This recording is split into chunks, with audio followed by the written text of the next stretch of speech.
পাচ্ছি না ঠাকুর।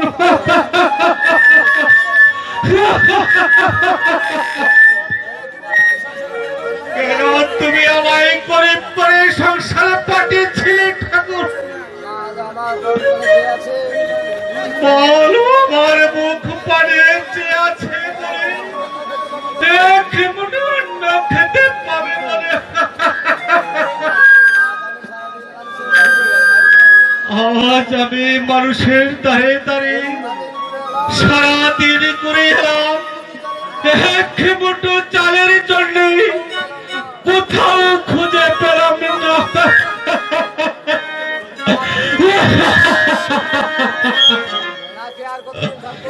না খেয়ে আর কতদিন থাকবো ঠাকুর? কোথাও একটু কাজের ব্যবস্থা করতে পারলাম না। আমি শুনেছি তুমি গরিবের বন্ধু। ওই ঠাকুর, তাই যদি হয়ে থাকে তাহলে তুমি একটিবারও দয়া করছো না ঠাকুর, একটিবারও দয়া করছো না। দেখি তোমার দয়াময় নামের পরিচয়।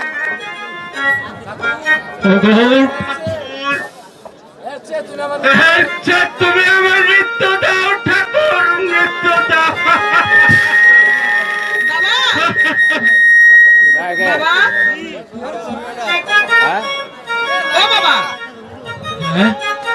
তুমি কেন পাগলের মতো ঘুরে বেড়াচ্ছ? বলো বাবা, বলো কি হয়েছে তোমার? গরিব আমরা, তুমি কোনো দুঃখ করো না বাবা। দুঃখই যে গরিবের বন্ধু। মারে মা, মার সেই কথা বলে আমায় দুঃখ দিস মা। আমি আমার জন্য ভাবিনি, ভালো ভাবছি তোদের জন্য। আমাদের জন্য কোনো ভাবনা নেই বাবা। তুমি যেমন ভাবে থাকবে আমরাও ঠিক তেমনি ভাবে থাকবো।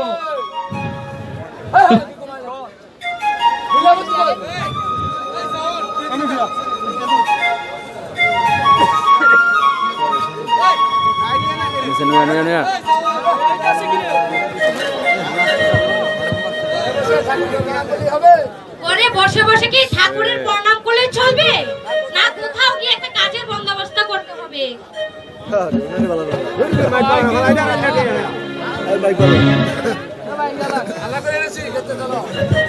এই, শোনো, রান্না করে এনেছি, খেতে চলো। খেতে যাবো? বলো কি লীলাবতী, ওরে কিছুই খাবার ছিল না। চাল কোথায় পেলে লীলাবতী? কে তোমাকে চাল দিয়েছে? সকালবেলা গিয়েছিলাম ওই ঠাকুরপাড়া, তখন রানীমা আমাকে দেখে বলল, ওগো আলুর মা, তোমার মুখখানা এত মলিন কেন? তারপর তখন আমি বললাম, রানীমা আজ 3 দিন ধরে আমাদের ঘরে এক মুঠ চাল নাই। মা আমাকে 1 কেজি চাল দিয়ে বললো, 1 কেজি চাল নিয়ে খা। আর সময় সময় তুই আমার কাছে আসবি, আর আমি যা পারি তোকে দিয়ে দেবো।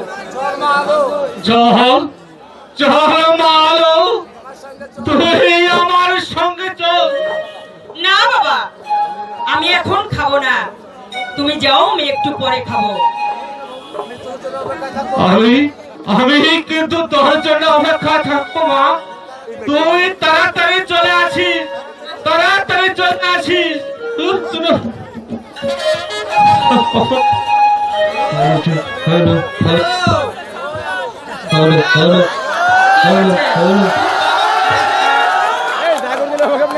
বাবা খাবার ঘরে খেতে গিয়েছে, বাবাকে খোঁজ করছিস কেন?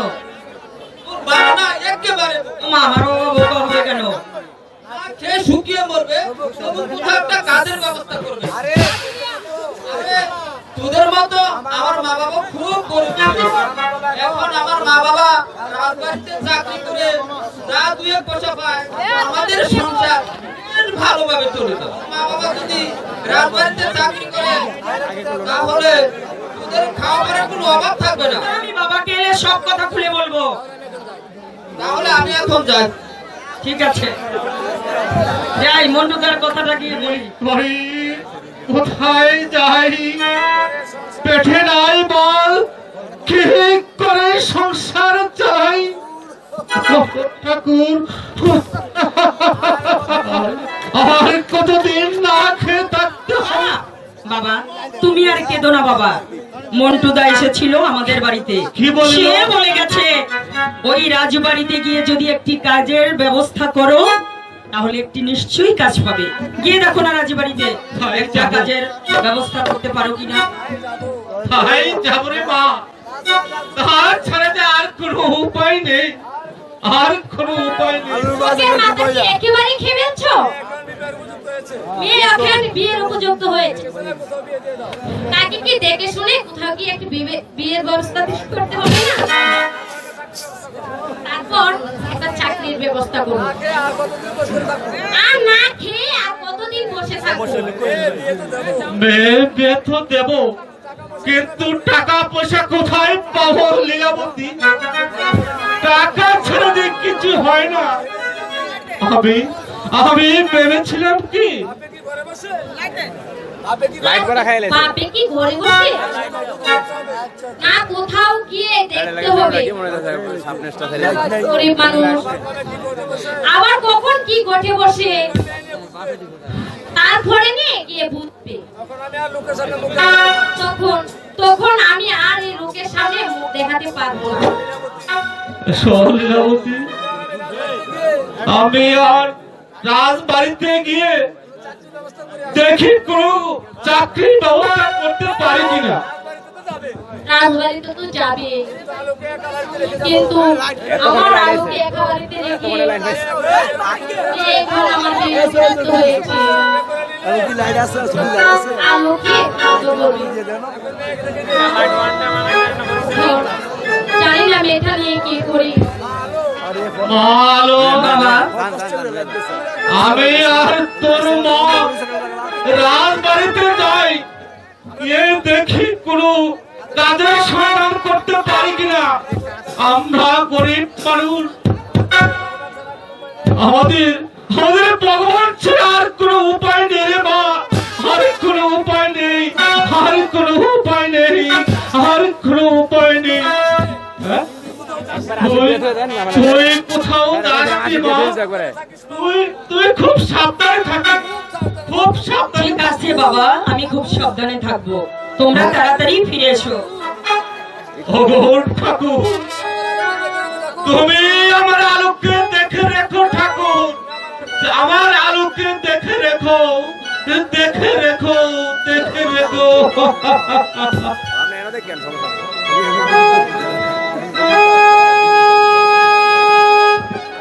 ওরে মাতা,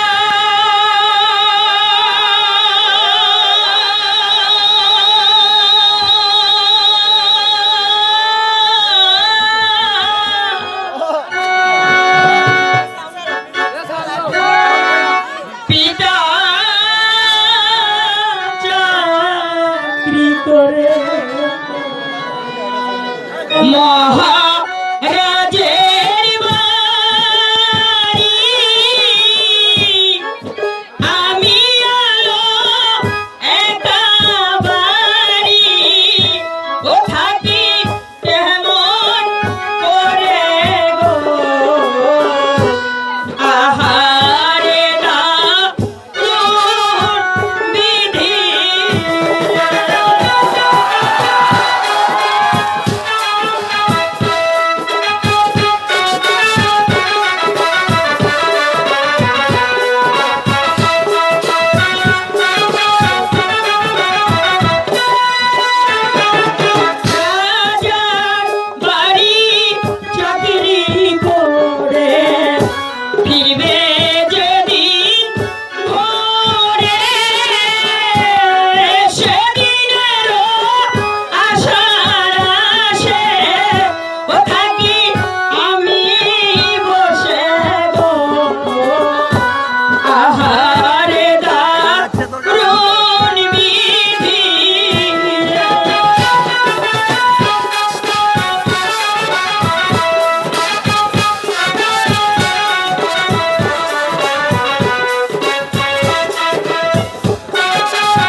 মন্ত্রী মহাশয়, বলুন মহারাজ। বলুন আমার রাজ্যের অগণিত প্রায় ছাগল কিভাবে দিনাতিপাত করছে। আমাদের এই রাজ্যের প্রজারা ভালোভাবে দিন গ্রহণ করছে মহারাজ। মন্ত্রী মহাশয়, আমার এই যুবরাজ প্রেম কুমার এখন লেখাপড়ার উপযুক্ত হয়েছে। আমি চাই তাকে স্কুলে ভর্তি করে লেখাপড়া শিখিয়ে আদর্শ মানুষ রূপে করে তুলতে। এটি আপনার কি হবে? আপনার যখন সম্মত আছে তাহলে আমার গমতের কারণ নেই মহারাজ। বেশ, তাহলে আর বিলম্ব না করে আপনি এই মুহূর্তে মাস্টার মহাশয়কে আমার এই দপ্তরে ডেকে দিন। এই কে আছি আদর করুন বড়। যাও প্রহরী, মাস্টার মহাশয়কে আমার রাজ দরবারে পাঠিয়ে দাও।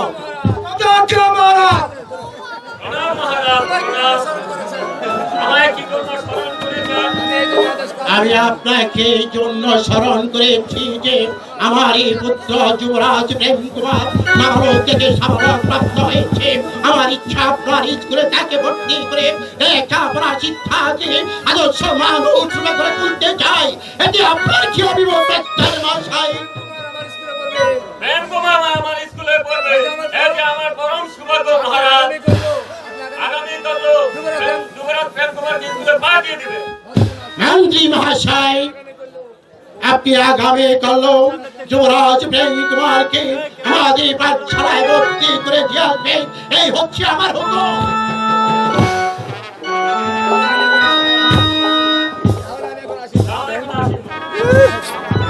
মন্ত্রী মহাশয়, আমার এখন ক্লান্তি বোধ হচ্ছে। আজকের মতো আমি দরবারে এখানে সমাপ্ত ঘোষণা করব।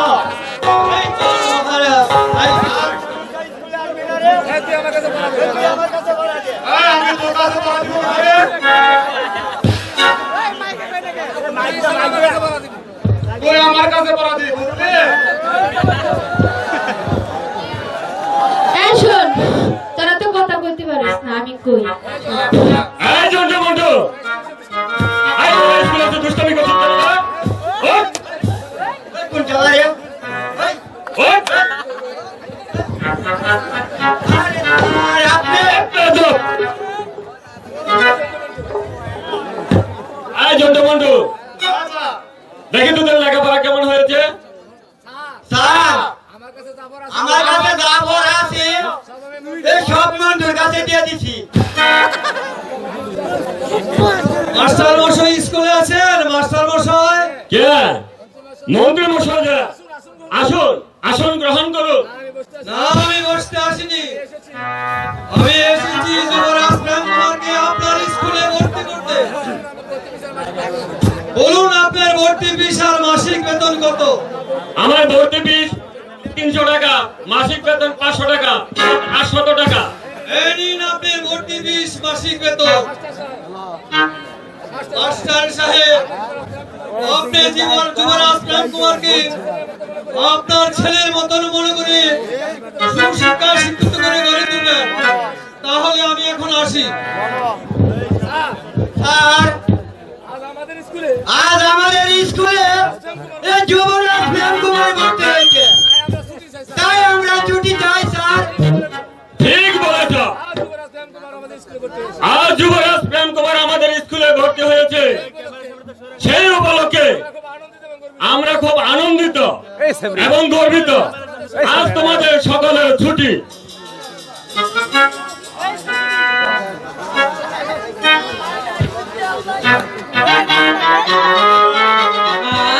আমি আহলো একেবারে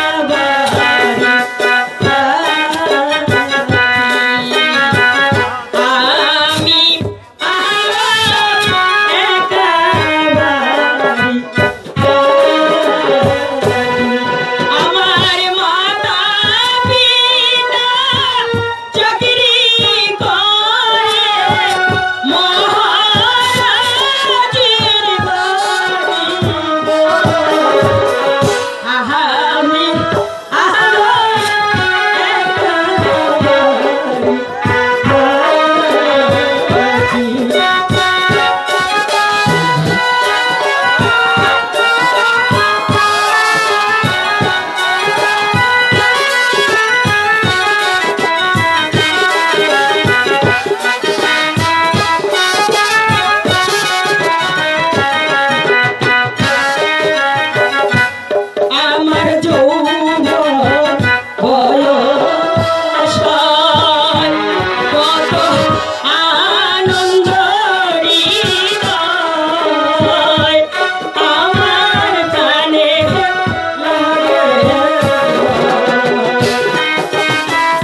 করছে। বাড়িতে ও আছে? ঠাকুর, জল না দিলে যে পাপ হবে।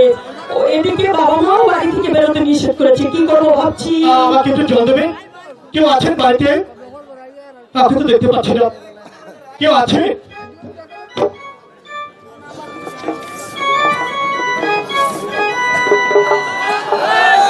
কি ভাবছো সুন্দরী? আমাকে একটু জল দাও। জল পিপাসায় বুকের পাঁজরটা আমার ফেটে যাচ্ছে সুন্দরী। কি তাহলে তুমি আমাকে জল দেবে না? ভাবছি আপনি হলেন রাজার ছেলে রাজকুমার, জল পান করেন স্বর্ণের পাত্রে, আর আমরা হলাম দিন ভিখারি, আমরা জল পান করি মাটির পাত্রে। তাই ভাবছি কি ভাবছো? কেমন করে আমি আপনাকে জল না দেব। সুন্দরী, যে পাত্রে তোমরা জল পান করো সেই পাত্রে আমাকে একটু জল দাও। জল পিপাসায় আমার বুকের পাঁজরটা একেবারে ফেটে যাচ্ছে সুন্দরী, আমাকে একটু জল দাও। ঠিক আছে কুমার, আপনি একটু অপেক্ষা করুন, আমি এখনই আপনার জন্য জল নিয়ে আসি।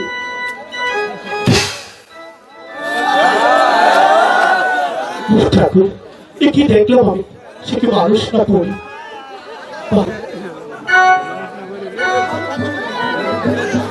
কুমার, জল এনেছি, জল পান করুন।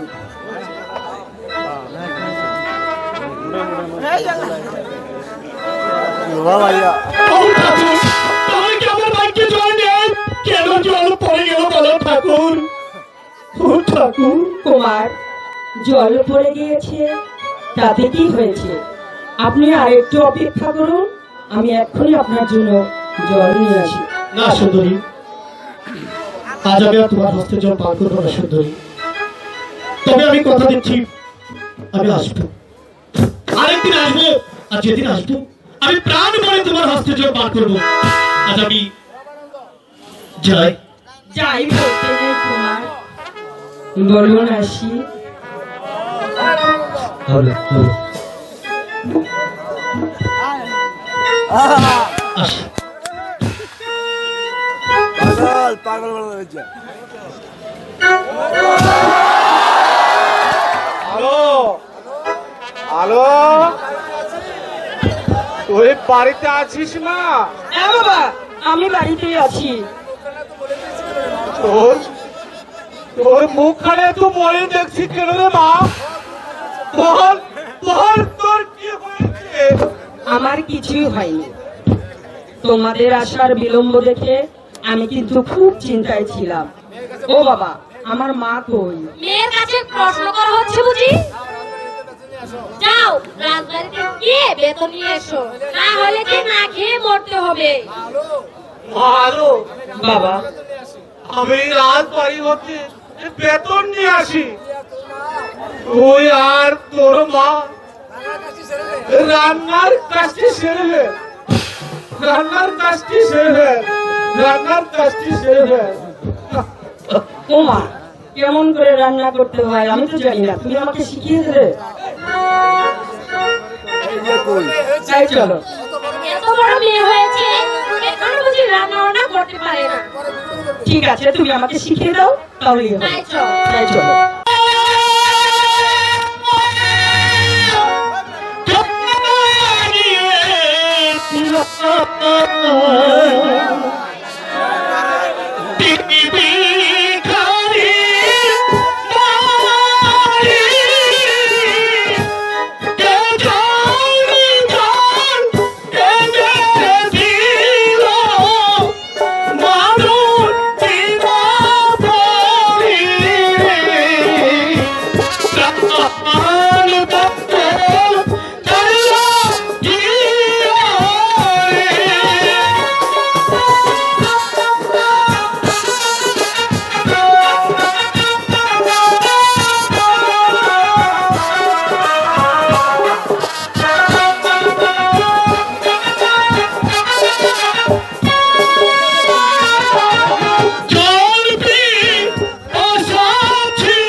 সেদিন এক ভিনদেশী এসেছিল আমাদের বাড়িতে জল খেতে। আমি তাকে যত্ন করে জল খেতে দিয়েছিলাম। সেই ভিনদেশী বলেছিল, সুন্দরী, আজ তোমার হস্তের জল আমি কিছুতেই পান করবো না, অন্য আর একদিন এসে তোমার হস্তের জল আমি পান করবো। জানি না সেই ভিনদেশী কোথাও জল জল বলে চিৎকার করছে। সেই জন্য আমার মনটা বিশেষ ভালো লাগছে না। সুন্দরী, আমি সেদিন বলে গেছি আমি আবার আসবো, তাই তো আজ এসেছি। আমি প্রাণ করে তোমার হস্তে জল পান করতে সুন্দরী। তোমার বলো। জল খেতে এসেছে, জল খেয়ে চলে যান। হয়তো এখানে কেউ দেখে ফেলবে, আমার যে তাতে কলঙ্ক হবে। কিছু হবে না, তুমি তোমার পরিচয় দাও, তারপর আমি প্রাণ করে তোমার হস্তে জল পান করবো। বলো কি তোমার পরিচয়? ওরে ভিন্দে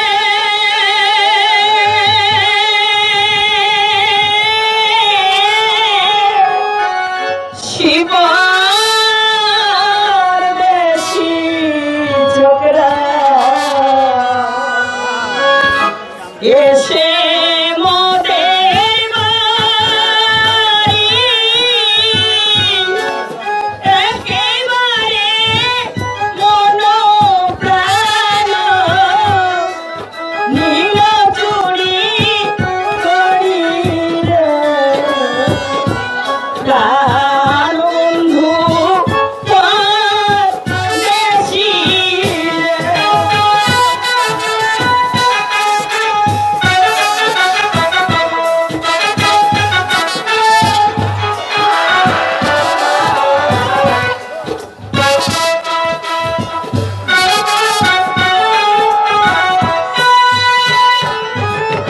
চিনভি কাহারি কন্যা আমি। আচ্ছা, দিন দুঃখেতে থাকি, পিতার নামটি রহমানন্দ, তোমার কাছে মহলিনা প্রাণ বন্ধু পরদেশী।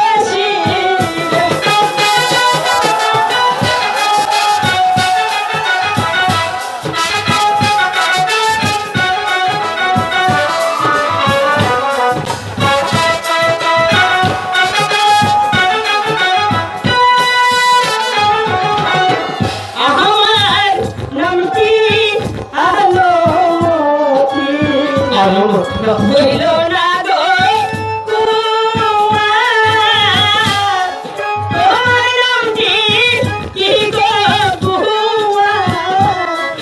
আমি জিজ্ঞাস করি রে, প্রাণ বন্ধু পরদেশী রে।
যেদিন তোমাকে প্রথম দেখেছি সেদিন আমার এই হৃদয়ে তোমাকে ঠাই দিয়েছি আলো।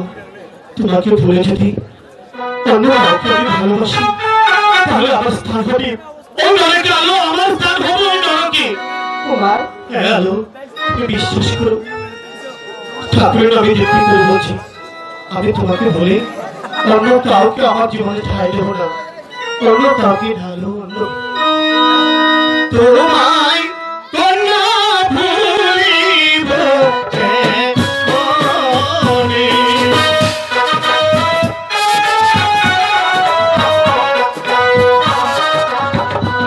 আমার আশা ছিল ভালোবাসা করব তোমার সনে রে, তোমায় কন্যা ভুলিব কেমনে।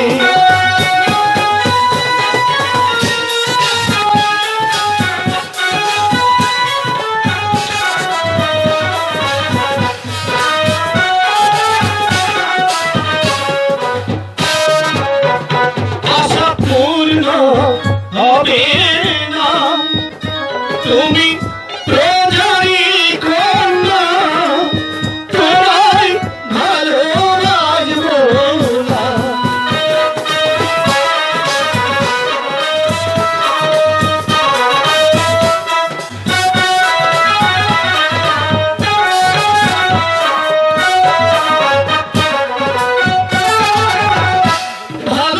ভালোবাসার এমনি ভালো জাতি করব রে গো, আইরে মুখে লজ্জা অন্তর গায়া, মুখে লজ্জা অন্তর গায়া, হৃদয় জৈব প্রিয়ারি, তোমায় কন্যা ভুলিব কেমনে। কুমার, তুমি হলে রাজার ছেলে রাজকুমার, আর আমি হলাম সামান্য একজন দিন ভিখারির কন্যা। তোমার সঙ্গে আমার ভালোবাসা কোনোদিনও হতে পারে না, এই যে ওই আকাশ কুসুম কল্পনা। বিশ্বাস করো, আমি যে গল্পে তোমাকে ভালোবাসি আলো, তোমাকে ছাড়াই পৃথিবীতে আর ধন্য কিছু আমি ভাবতে পারছি না। তুমি কুমার, ও কথা বলো না। তুমি কুমার, ও কথা বলো না। ওরে তোমার সনে ভালোবাসা আমি দেবো এই গোরা। তুমি কুমার, ও কথা বলো আমি তো বলেছি না, তুমি বলিনি। আমি বলেছি, আমি বলেছি, আপনি বলেছেন।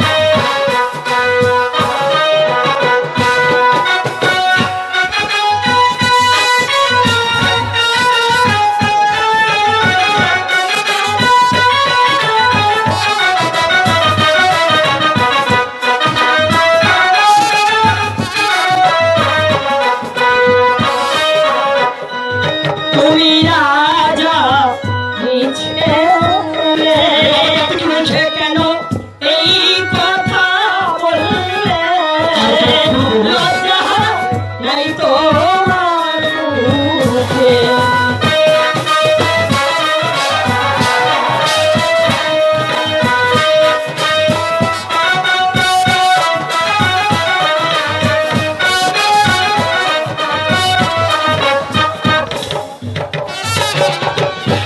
কি বলিলে রাজার ছেলে, কি বলিলে তুমি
যেদিন প্রথম দেখেছি সেদিন থেকে আমার হৃদয় তোমাকে ছেড়ে দিয়েছি। তোমাকে ভিতরে পৃথিবীতে কিছু ভালো, তোমাকে পাওয়ার আগে জীবনের সুখ কি জিনিস আমি জানি না। সুখ পৃথিবীতে একটি জায়গা, সেটি হচ্ছে তোমার মাঝে। জানো সব সুখ কোথায় লুকিয়ে আছে? কোথায়? পৃথিবীতে সুখ বলে যদি কিছু থেকে থাকে, তার নাম ভালোবাসা, তার নাম প্রেম। জলে পড়ে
পাশাপাশি থাকবো।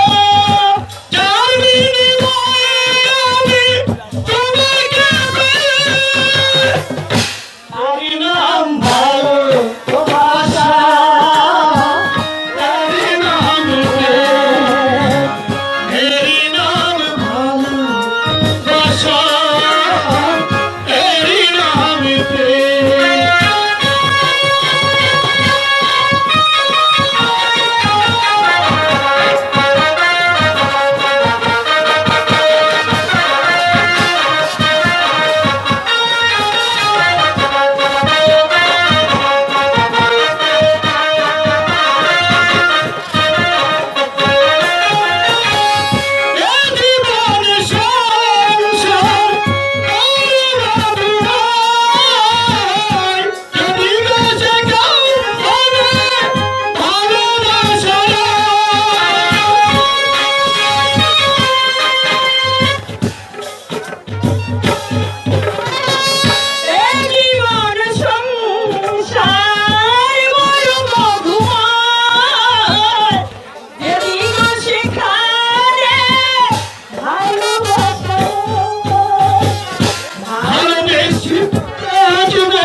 ভালোবেসে মরবো, ভালোবেসে মরবো, যার বিনিময়ে তোমাকে পেলে, তারই নাম ভালোবাসা, তারই নাম প্রেম, তারই নাম ভালোবাসা, তারই নাম প্রেম।